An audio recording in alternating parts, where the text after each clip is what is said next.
sommes le samedi 8 avril, bienvenue pour un nouveau journal Afrique sur TV5 Monde. Et à la une de l'actualité africaine aujourd'hui, en République démocratique du Congo, l'opposition condamne la nomination de Bruno Tshibala au poste de Premier ministre. Bruno Tshibala avait été exclu de l'UDPS après avoir contesté la légitimité de Félix Tshisekedi à succéder à son père. Au Maroc, parler d'amour et de vie sexuelle est toujours tabou. Un documentaire produit par Nabil Ayouch fait grand bruit sur la toile. Et puis à la fin de ce journal, nous vous invitons pour une balade au son du blues d'Abou Diarra le long du fleuve Niger. Koya, c'est le titre de votre 4e album, un opus où les sons world viennent électriser les sonorités ancestrales d'une Ngoni. Une vraie réussite, on en parle à la fin de ce journal. Pour l'opposition congolaise, la nomination de Bruno Tshibala comme chef du gouvernement est un scénario de mauvais goût, une nomination contraire à l'esprit et à la lettre de l'accord de la Saint-Sylvestre selon la représentation de l'Union européenne à Kinshasa. Du côté de la population, les réactions sont elles aussi plutôt mitigées. Le récit de Thibaut Cavaillès sur des images de Francine Mokoko. Ils se sont réunis ce matin pour envisager la suite, car les opposants sont en colère après la nomination de Bruno Tshibala au poste de Premier ministre. C'est une déception pour notre peuple de voir que les espoirs investis dans l'accord du 31 décembre 2016, aujourd'hui sont ruinés. Face à la crise qui s'éternisait depuis le 31 décembre dernier, Joseph Kabila a décidé cette semaine de régler la nomination d'un chef de gouvernement en 48 heures. Mais en choisissant Bruno Tshibala, issu certes de l'opposition mais d'une branche non majoritaire, le président congolais n'a pas répondu aux attentes du rassemblement. Dans les rues de Kinshasa, les citoyens sont partagés. Il y a ceux qui dénoncent le coup de Joseph Kabila. Le président de la République va désigner M. Tshibala, qui est du rassemblement, qui n'est pas reconnu par la CENCO, qui nous a amenés à obtenir les accords en souffrance. D'un autre côté, certains demandent aux autorités d'en finir avec les querelles et d'avancer.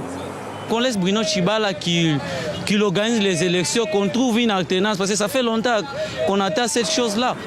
La suite, c'est lundi. L'opposition appelle à un nouveau rassemblement pour dénoncer le non-respect de l'accord de la Saint-Sylvestre. Et puis cette information que l'on apprend à l'instant même au Mali, Ibrahim Boubacar Keïta vient d'annoncer la nomination d'un nouveau Premier ministre. Il s'agit d'Abdoulaye Idrissa Maïga qui occupait jusqu'ici le ministère de la Justice. Nous y reviendrons bien sûr dans nos prochaines éditions. En Gambie, la première réaction du parti vainqueur des législatives pour Ousseynou Darbo, qui est aussi le chef de file de l'UDP d'Adama Barrow. Preuve est faite avec cette large victoire que Yahya Jammeh n'a jamais remporté un scrutin. On écoute Ousseynou Darbo. Les résultats de ces élections, que ce soit la dernière présidentielle ou ces législatives, attestent du fait que Jammeh n'a jamais gagné une élection dans ce pays. Les scrutins étaient truqués en sa faveur. Désormais, nous avons une commission impartiale et honnête. Voilà pourquoi nous pouvons avoir ces résultats. Il y a une dizaine de jours, l'ex-première dame de Côte d'Ivoire, Simone Gbagbo, était acquittée des accusations de crimes contre l'humanité. Simone Gbagbo était accusée pour avoir potentiellement joué un rôle lors des attaques à coups de tir d'obus sur un marché d'Abobo, dans un quartier favorable d'Abidjan, à Alassane Ouattara.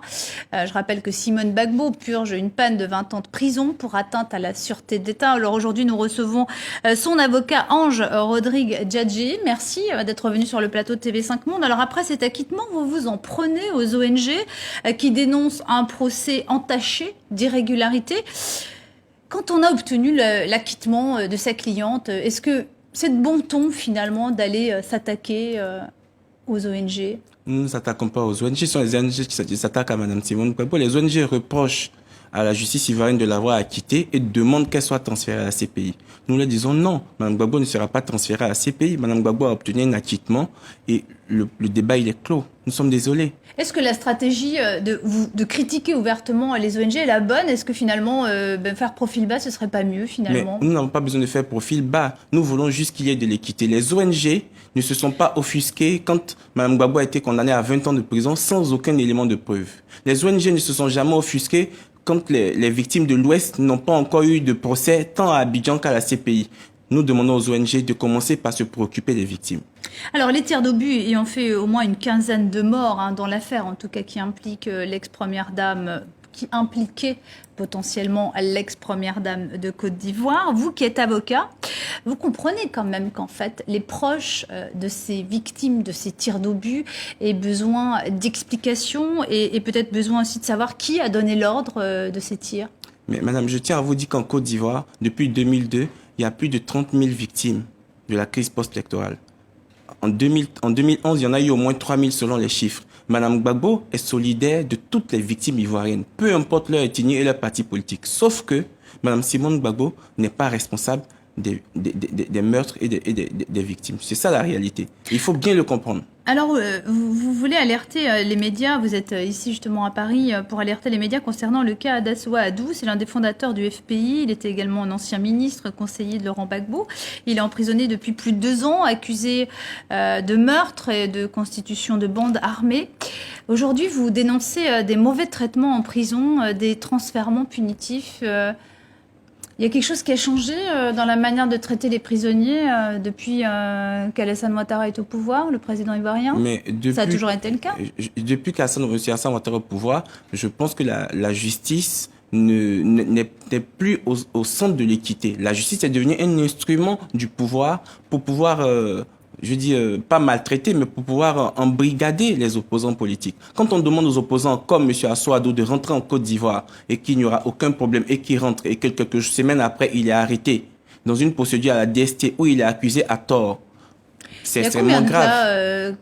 Mais le cas Assoua Adou, il est patent, mais il y a des milliers de cas. Vous avez Uber Live, vous avez quoi Justin qui est poursuivi pour... délit d'outrage, je dirais même d'ordre public, de violation de l'ordre public, mais en réalité, il n'y a aucun élément. Monsieur Assoua Adou a été accusé à la DST par des personnes qui avaient prétendu l'avoir reconnu comme les ayant aidés. Devant le juge, elles ont reconnu qu'elles ne le connaissent pas. Il est toujours en prison alors qu'il n'est nullement lié à l'infraction.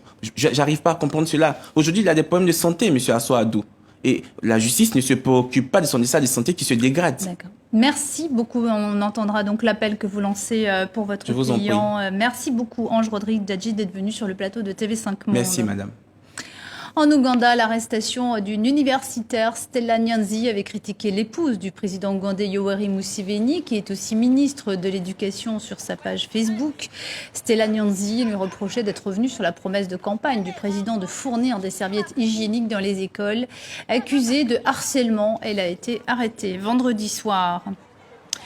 Direction le Maroc à présent, après avoir déjà défrayé la chronique comme réalisateur avec Much Loved, eh bien, c'est comme producteur que Nabil Ayouch se retrouve sous le feu des critiques aujourd'hui pour un documentaire qui parle d'amour, de mariage et de sexe. Zwagelwacht, c'est son titre, a été diffusé sur la chaîne de la télévision 2M et les internautes se déchaînent. Retour sur une polémique avec notre correspondante Margot Chevance. C'est une courte séquence dans un documentaire sur la sexualité qui a déchaîné les internautes cette semaine au Maroc. On y abordait les relations sexuelles hors mariage. Sur la toile, les détracteurs n'y sont pas allés de main morte. Ils dénonçaient une déliquescence de la société et une incitation à la débauche. Le sexe est probablement un des derniers et plus grands tabous qu'on ait dans la société marocaine. Après, moi j'ai été très surpris de voir que de plus en plus de gens, et on le voit dans le documentaire, arrivent à s'exprimer sur ce sujet et arrivent à s'exprimer de plus en plus librement par rapport à il y a quelques années. Donc je pense qu'il y a quelque chose qui est en train de bouger. Le rapport à une sexualité décomplexée, sans tabou, existe pourtant dans la société marocaine, mais reste cantonné aux classes moyennes, urbanisées.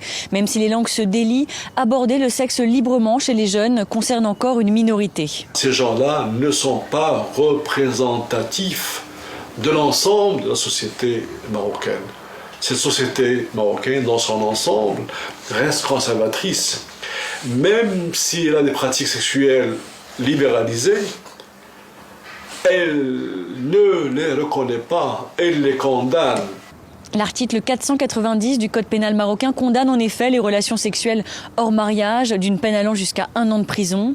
Le débat pour la dépénalisation est en vogue auprès de la société civile, mais le gouvernement islamiste au pouvoir depuis 5 ans n'a pas encore permis de faire bouger les lignes. La Tunisie dit au revoir à Henri Kasperzak, le sélectionneur tunisien qui espérait une séparation à l'amiable, a finalement été limogé par la Fédération tunisienne de football. Le franco-polonais avait été nommé il y a presque 2 ans. Le nom de son successeur devrait être connu d'ici la fin du mois. Allez, un peu de musique. On va terminer ce journal avec le blues, à la fois séculaire et très contemporain d'Abou Diarra. Merci d'être avec nous sur le plateau de TV5 Monde. Alors, Koya, merci à vous aussi. Abou, c'est le titre de votre 4e album. Oui. Koya aussi, c'est le nom de votre maman. C'est ça. C'est elle qui vous a appris à chanter. Vous vouliez lui rendre hommage. C'est grâce à elle aujourd'hui que je fais tout ce que je fais. Donc, j'ai commencé à chanter avec ma mère quand j'étais petite, quand elle est partie aux cérémonies de mariage ou à cérémonie de baptême. Donc, il y avait personne pour me garder à la maison. Donc, elle était obligée de m'amener avec elle. C'est comme ça que j'ai commencé à chanter avec elle. Et d'ailleurs, elle chante sur un des morceaux de votre album. Oui, oui. Elle chantait un morceau parce qu'elle a arrêté de chanter il y a très longtemps. Mais pour cet album-là, j'ai jamais du temps pour me réfléchir cet album-là. Donc, du coup, je l'avais demandé de chanter un morceau. Du coup, elle avait refusé au début, mais après, elle a accepté. Bon, elle me dit, bon, je vais faire un morceau avec vous, mais après, maintenant, je chante plus avec vous. Ça sera vraiment à la fin quand je chante plus. Alors, donc, c'est là que je lui ai donné le nom de cet album-là, Koya. Voilà. Ça fait 15 ans, vous disiez, j'ai longtemps mûri, j'ai longtemps réfléchi à cet album. C'est vrai que ça fait 15 ans que vous êtes en train de mûrir cet album. Ça. Vous dites, si. Moi je vais être poussé par une nécessité intérieure pour sortir un album. Tu vois, en fait, quand tu écoutes la musique africaine, surtout musique malienne aujourd'hui, tout ça se ressemble beaucoup. C'est pour ça que j'ai jamais du temps pour me réfléchir, qu'est-ce que je dois faire, mélanger mes instruments avec d'autres instruments, que ça peut donner une autre... Ça donne une autre couleur, en fait. Donc, c'est là que j'ai réfléchi harmonica avec Vincent, avec contrebasse, avec... comment on appelle... avec Toumani Diabaté Toumani aussi. Diabaté. D'ailleurs, même Toumani Diabaté, c'était l'ami de mon maître, Vieux Kanté. C'était son ami, vraiment. Toumani Diabaté, il m'a aidé, il a fait tout ce qu'il pouvait faire pour moi. C'est celui qui vous a appris le ngoni, vieux. C'est ça. Donc, à Sikasso. Donc, avec un grand maïsuro qui s'appelle Nicolas Ripak, qui m'a aidé à réaliser cette album-là. Oui, qui a fait beaucoup d'arrangements, effectivement. Il y a des sons très, très électro. Alors, on va pas l'entendre tout de suite, parce que là, on va écouter un extrait du bonus que vous avez enregistré tout à l'heure en acoustique sur le plateau de TV5 Monde et qui sera dans son intégralité tout de suite sur la page Facebook. On s'en rendra compte après sur le second extrait, mais on écoute déjà un extrait de Nenana, le bonus. Merci.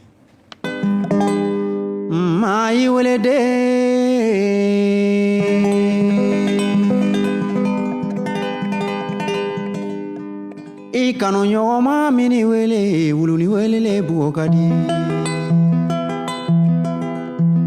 kana taa ci la ni ma wele bi moyi la maloko ka ca a busirana diya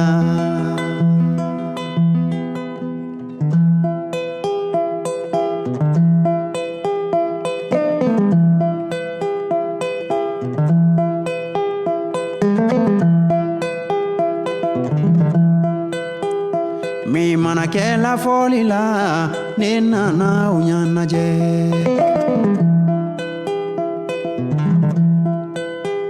mi mana kɛ la jako la ne nana o ɲanajɛ. Nenana, c'est en fait un titre qui dit que finalement être artiste ça suffit pas, c'est pas juste quelque chose de futile. Ah, Nenana, ça veut dire que je suis venu m'amuser avec vous.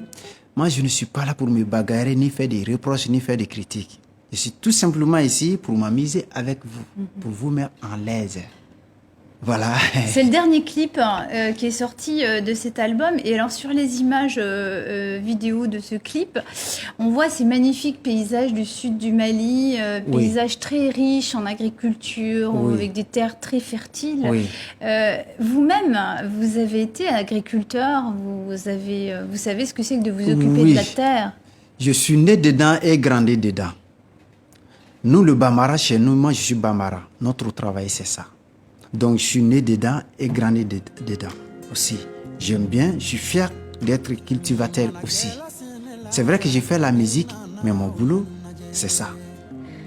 Cet album, on sent aussi une forme d'éloge de la lenteur, en fait, l'éloge du temps qui passe. Oui. Il y a aussi tout ce calme des méditants, le calme des marcheurs. Vous-même, vous avez marché longuement, 5000 km, oui. entre Bamako oui. et Abidjan. Moi, j'ai fait ça entre Abidjan à Bamako parce que quand mon père est décédé, j'étais allé en Côte d'Ivoire, j'étais encore petit. Donc, j'ai travaillé chez quelqu'un, à l'année, il me paye 50 € à l'année. J'ai fait 2 ans. Après 2 ans, il a refusé de me payer en plus. Il me dit, il faut faire ce que tu veux, faire ce que tu peux. Donc, du coup, je n'avais pas le choix. Donc vous êtes rentré, vous avez marché, chez moi. Vous avez fait tous les petits villages, vous êtes allé à la rencontre de tout le monde. C'est là, je suis venu comme ça. On écoute un autre extrait, Djarabi. Djarabi.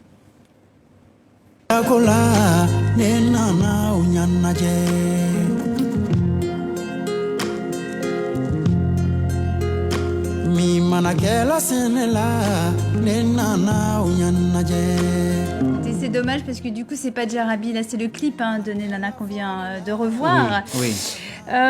Alors c'est dommage qu'on n'ait pas vu Djarabi parce qu'en fait sur les vidéos on voit un couple parce qu'en fait cette chanson elle parle d'amour, elle parle du partage, du fait qu'il faut pardonner, qu'il faut beaucoup échanger pour aimer. Oui, et de patient. Et puis n'écoutez pas le blabla, tout le blabla que les gens parlent autour de vous, n'écoutez pas. Allez, on va regarder un petit mot, on va regarder parce que là on l'a et c'est vraiment un très joli clip. On le regarde un extrait.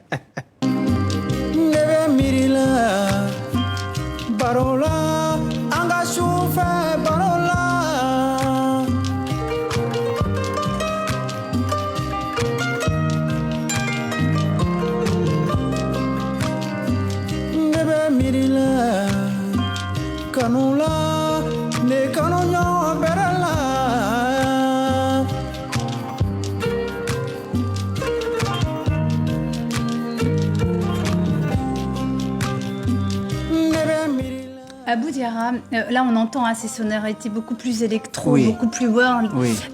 Mais en fait, c'est vous qui fabriquez vos propres ngoni? Oui, je fabrique mon instrument depuis 25 ans maintenant. Il n'y a pas que moi. En fait, chez nous, surtout Afrique de l'Ouest, beaucoup de musiciens qui fabriquent leurs instruments.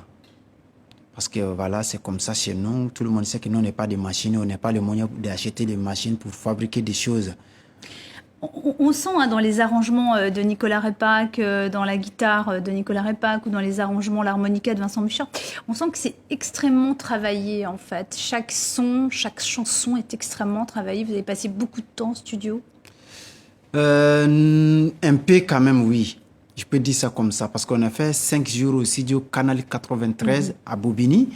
Après, on a fait à peu près 1 mois. C'est le studio de Mohamed Kouyaté Dafé, ingénieur de Salifou Keïta. Voilà, à Paris. Ici. Eh bien, écoutez, bravo pour cet album Koya. Merci d'être venu sur notre plateau. Merci à vous tous. C'est la fin de votre journal Afrique. Excellente suite de programmes sur TV5 Monde.